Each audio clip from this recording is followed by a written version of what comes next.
if I told you that the single most powerful, most revolutionary act you can take right now, in this exact moment in human history, has nothing to do with protesting, arguing, or scrolling? What if the most important thing that you could possibly do in this place is tending to the frequency inside of your own heart? Today, we're going to talk about why your personal vibration is not just a wellness concept. It's a contribution. It's an activism. It's the most direct and potent way that you participate in what is unfolding in this planet right now. Stay with me because this is going to shift something in you. Welcome back to Self-Love First. Or if you're new here, welcome home. I'm Alicia, and on this channel, we explore the intersection of neuroscience, consciousness, and heart-centered living. We talk about what it truly means to transform from the inside out. Not just think differently, but be differently. At all the levels of your nervous system, your energy, and your soul. If that resonates with you, make sure you hit the like button and subscribe. It's a free and easy way to support my channel, and it helps tremendously. And because we go deep here, today's topic is one that I feel called to address right now, in this particular season, because I know that many of you are feeling it. Something is shifting. Something enormous is happening at a collective level. And many of us can sense it, even when we can't fully name it. So let's name it together. We are in a time of ascension. I want to start just by acknowledging what a profound time this is to be alive. Whether you use the language of ascension, awakening, the great shift, or simply a collective evolution of consciousness across traditions, across cultures, across people who have never met each other, there is a shared recognition that something is accelerating, that old systems are cracking, that old beliefs are dissolving. Things that were hidden are now suddenly surfacing. And individually, many of us are moving through personal transformations that feel bigger than anything that we've known before. Deeper releases, deeper awakenings, deeper connections to our own truth. This is what ascension looks like. It's not always comfortable, but it is always meaningful. And here's what I would like you to understand. That you are not a passive witness to this process. You're an active participant, an active co-creator.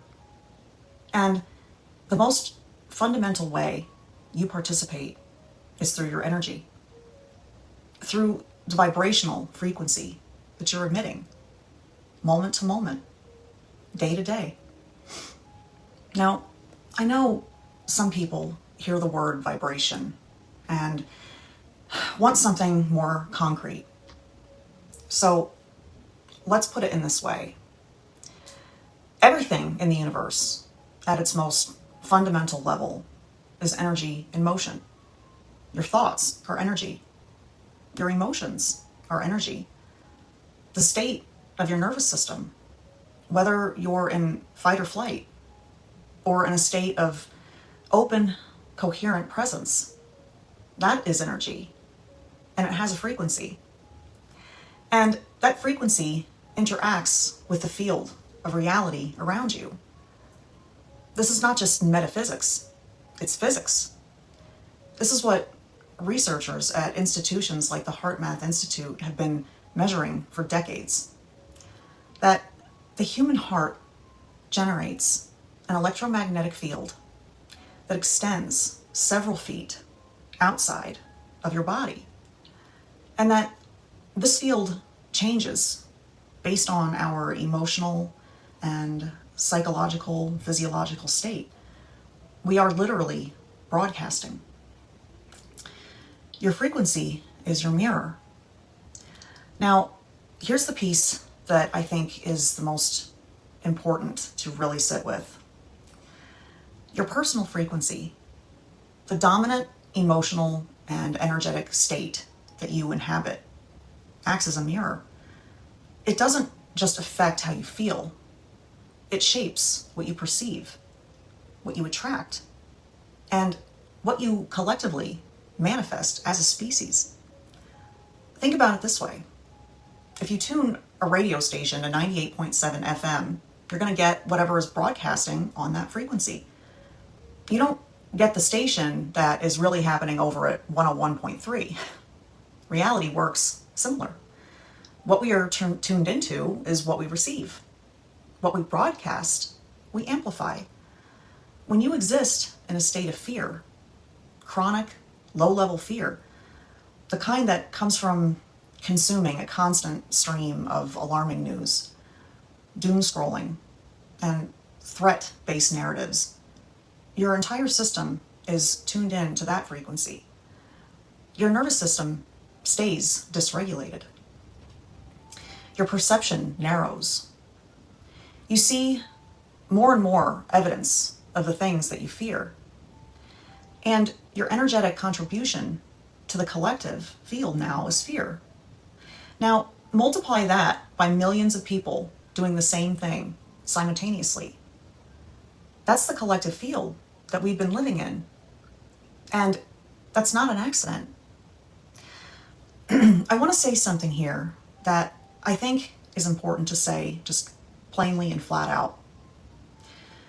There are systems and structures in the media, whether it's political, corporate, that are deeply invested in keeping your vibration low.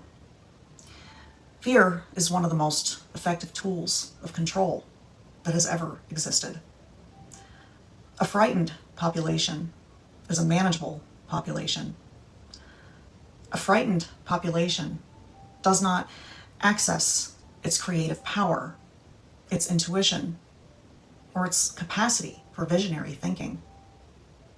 Keeping you locked in fear, outrage, and overwhelm is not just a side effect of the media ecosystem.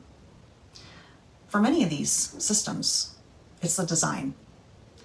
And awareness of that is the first act of liberation. Where your attention goes, energy flows. So, what do we do with this awareness? We make conscious choices about where we place our attention. Because, again, where attention goes, energy flows. And where energy flows, reality is shaped. This is not spiritual bypassing. This is not pretending that problems don't exist. It's just understanding the mechanism by which change actually can happen. So let me give you a more concrete example. If I want a garden full of flowers, I don't spend all of my time staring at the weeds. I don't make documentary films about the weeds. I don't build my identity around being a weed-aware person. I pull the weeds when necessary. I'm not blind to them. And then I give my full, loving attention to what I'm trying to grow. You cannot water the old world into becoming the new one. You build the new world by directing your creative energy, your vision, your imagination, and your time towards it. This means being incredibly intentional about what you consume, about what you watch, what you read, who you follow, and what conversations you engage in. Does this raise my frequency or lower it? Does this expand my vision or contract it? Does this connect me to the version of reality that I really want to help create? Or does it pull me back into someone else's fear narrative? You get to choose. And I want to offer a few practical anchors for this, because I don't want to say this abstract. So, number one, audit your inputs. For 1 week, pay attention to how you feel after consuming different types of content, after the news, after social media scrolling, after that podcast, after time in nature, after meditation, after a meaningful conversation. Let your body be your guide. Your nervous system knows. Number two, redirect your attention to your vision. Spend time, actual dedicated time, holding in your heart and mind the world that you want to see emerge. Not as a fantasy or escape, but as a felt reality. What does a humanity in greater harmony, love, and truth actually feel like? Inhabit that feeling. Let that become your dominant frequency. Number three, protect your vibration like it matters, because it does. Your energy is not unlimited. It is, but it isn't. You have a responsibility to steward it wisely. Saying no to things that consistently deplete you is not selfishness. It is sacred stewardship. Now, here's what I want to get really practical with, because I know that everything that I've said so far might sound beautiful in theory. And then you go to put your phone down, and 15 minutes later, you're back in the scroll, so to speak. Here's why that happens. The barrier to keeping your vibration high is rarely intellectual. You already know, in some sense, that fear content is not serving you. You already know that comparison and outrage are draining you. Knowing is not the problem. The problem is what's happening below the level of conscious awareness, in your nervous system, in your body's learned patterns of response, in the subconscious beliefs that quietly run your emotional life. If part of you believes that staying informed means staying afraid, you'll keep choosing that fear-based content. If your nervous system has been wired to treat threat monitoring as safety, you'll keep returning to it even if it hurts. This is why the work that I do with people goes beneath the cognitive level. Using a neuroscience-informed process called the MAP method, Make Anything Possible, we're able to access that window of reconsolidation, a specific neurological state in which the brain can actually update fear-based, threat-based wiring without having to relive or cognitively process the old pain. We're not talking about it away. We're not reframing. We're literally changing the pattern at the level of the nervous system. And when that pattern shifts, something remarkable begins to happen. Staying in a high vibration state stops requiring so much effort. It stops being a discipline that you have to maintain through willpower. It becomes natural because the underlying wiring that kept pulling you back into fear has been updated. This is why I am so passionate about this work. Because the ascension that we're talking about isn't just a macro collective event. It happens one nervous system at a time, one human at a time, including you. If you want to learn more about the MAT method and whether working together might support your journey, there's a link in the description below. So there is a version of spiritual teaching that can sometimes feel passive.